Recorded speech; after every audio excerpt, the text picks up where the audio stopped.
Dead Cells and Hades just had a baby, and its name is Astral Ascent.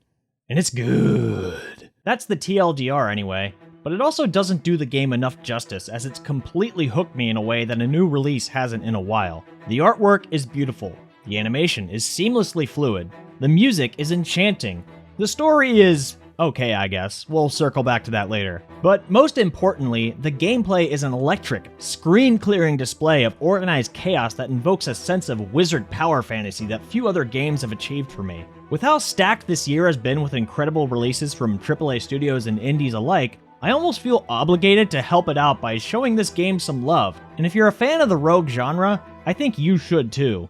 Astral Ascent is a side-scrolling action rogue type where you play as one of 4 different characters and attempt to break out of an eternal prison realm by an ominous, unknown entity named the Master. At first, the format and gameplay is pretty familiar and seemingly simple. Each character shares a simple dodge, double jump, and falling attack that may remind you of another certain game. They also have their own basic attacks, signature abilities, and exclusive spells to each. The secret sauce for this game, however, is in its spell-based combat. Most rogue games tend to focus on either your basic attacks or weapon pickups being your primary source of damage, with active abilities just being a secondary option that, while offering some useful utility, are only available to use sparingly or, if you're like me, completely forget to use them at all. Astral Ascent flips this dynamic around where the active abilities, or in this case, spells, are the stars of the show. Throughout a run, you'll find several new spells to add to your arsenal, with up to 4 equipped at a time. Spells, naturally, use mana as a resource that is refreshed upon landing basic attacks, making a simple but satisfying loop of interspersing spells and attacks in order to keep your mana up. Unlike other games though, where you'd normally be able to freely use whatever spells you want, Astral Ascent requires you to use all 4 spells in your queue in order for them to refresh. This sounds weird at first, but it's actually a small mechanic that makes a world of difference in terms of making the moment-to-moment gameplay feel fresh. With this system,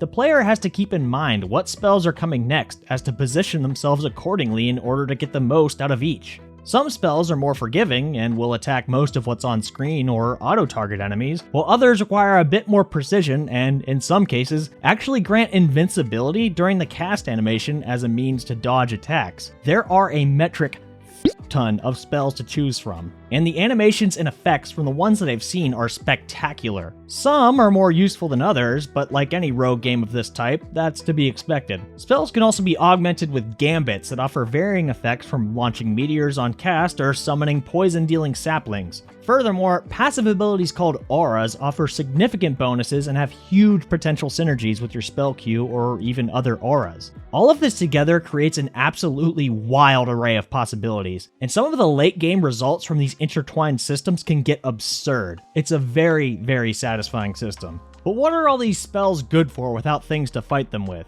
Astral Ascent has a solid bestiary of grunt, elite, and especially boss enemies to fight. The opening half of the first area is a bit of a pushover, but that quickly changes. All enemies have a variety of attacks and patterns to keep you on your toes. Some packs of elite enemies and challenge rooms are honestly tougher than some boss fights. And speaking of bosses, this game's bosses kick ass. A lot of times in these games, I get to a boss and think, a boss. But here I think, yes, a boss! If it wasn't obvious by now, the bosses in Astral Ascent are representations of the 12 zodiac signs, each with their own personalities, unique dialogue, and fighting styles, and they are all extremely satisfying to fight. Some of the attacks genuinely made me think, how did they think of that? Unfortunately, due to RNG, I haven't fought all of them, but so far I think it's safe to say these devs know how to make a good boss fight. The best part is the enemies and bosses only get more interesting as you rack up successful runs. After your first completed run, you gain access to destiny levels. Think heat level in Hades or boss cells in Dead Cells.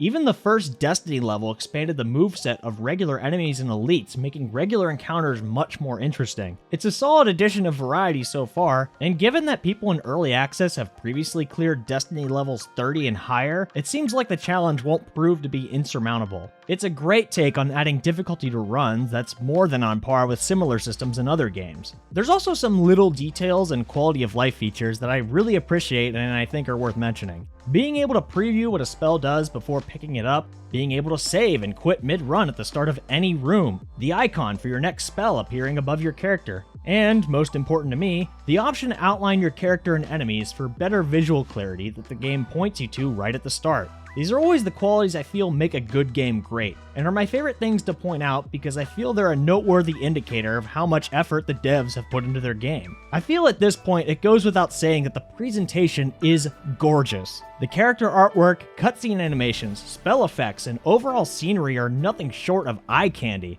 Also, shout out to God Rays, I'm a sucker for God Rays. I'd wager some people may have a bit of pixel art fatigue in the indie sphere, but I personally think there's a certain charm to pixel art that goes beyond feelings of nostalgia for games of yore. I don't know, I never get tired of it. Audio-wise, the soundtrack is insanely good. The hub world music alone is incredible.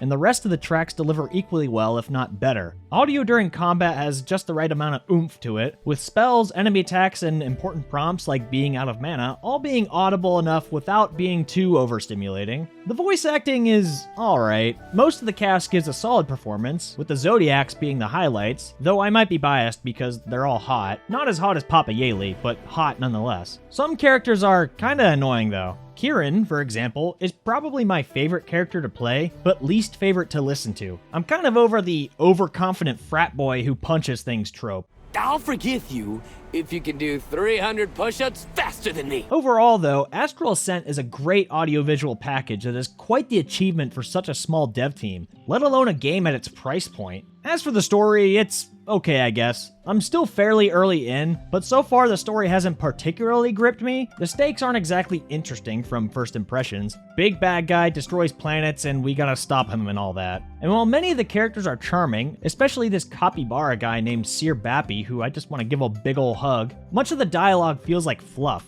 Occasionally, characters will provide insight into their backgrounds and how they relate to each other and the overall story, and there are journal entries that provide some background info on each of the characters.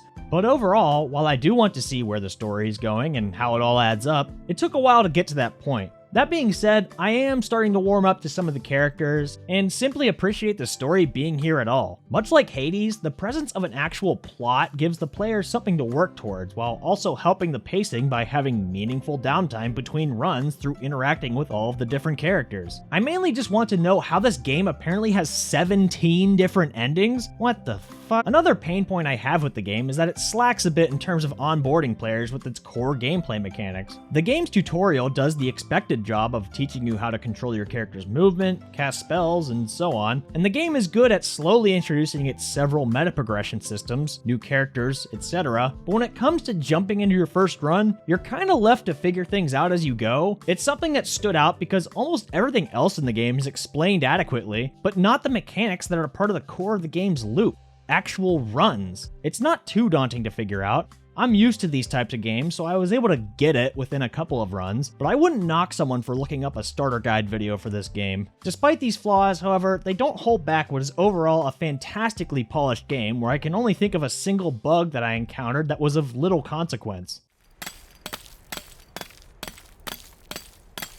Astral Ascent hit me completely out of left field, and only continues to impress me as I delve deeper into the game. It's an indie title that achieves the kind of quality you'd expect from a AAA experience. I'm going to be hooked on this for a while, and I think if you give it a shot, you will be too. 2023 has been an insane year for video games. Gem after gem has released, and they all shine bright like a sea of stars. Do you get it? Like the games give stars? Astral Ascent is yet another twinkle in that sea, but shines of quality just as any other of the great titles that have come out this year, if not more. Even if you don't have the budget or time to fit another rogue type into your life right now, I'd urge you to at least keep it on your radar. It's a shining star that'll be there whenever you need it. Oh my god, you guys, that was such a Pisces thing I said right there.